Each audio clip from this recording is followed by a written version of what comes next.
today's episode, we are talking about pistons and connecting rods.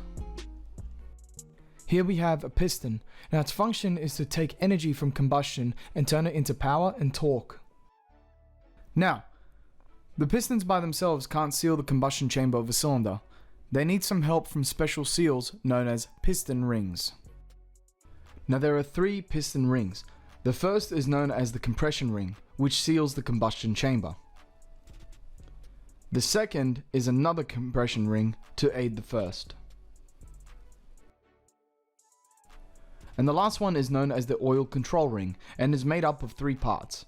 The top and bottom component are only there to secure the corrugated ring, which controls the amount of oil lubricating the rings themselves.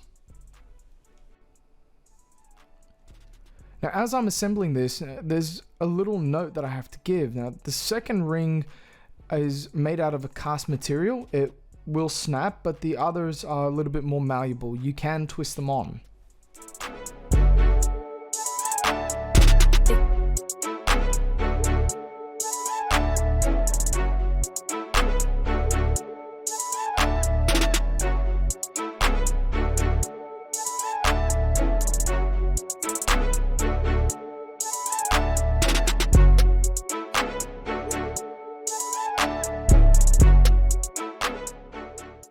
With the piston put together, let's move on to the connecting rod.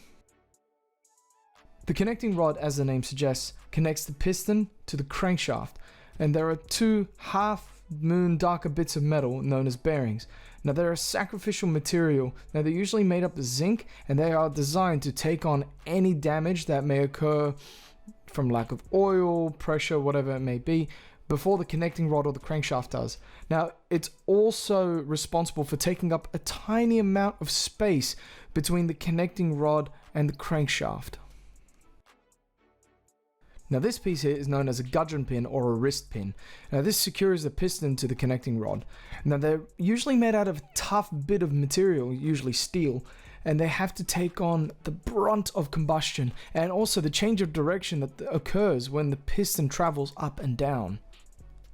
To keep the piston, wrist pin, and piston rings lubricated, the 1JZ employs an oil squirter.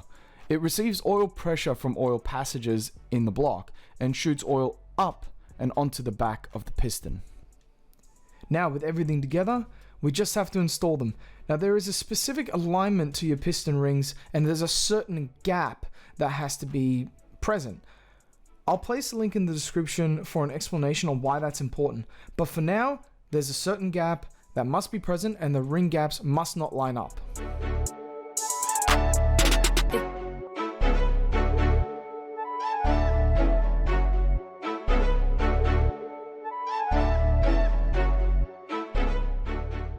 Now thank you so much for watching, and remember, knowledge is horsepower.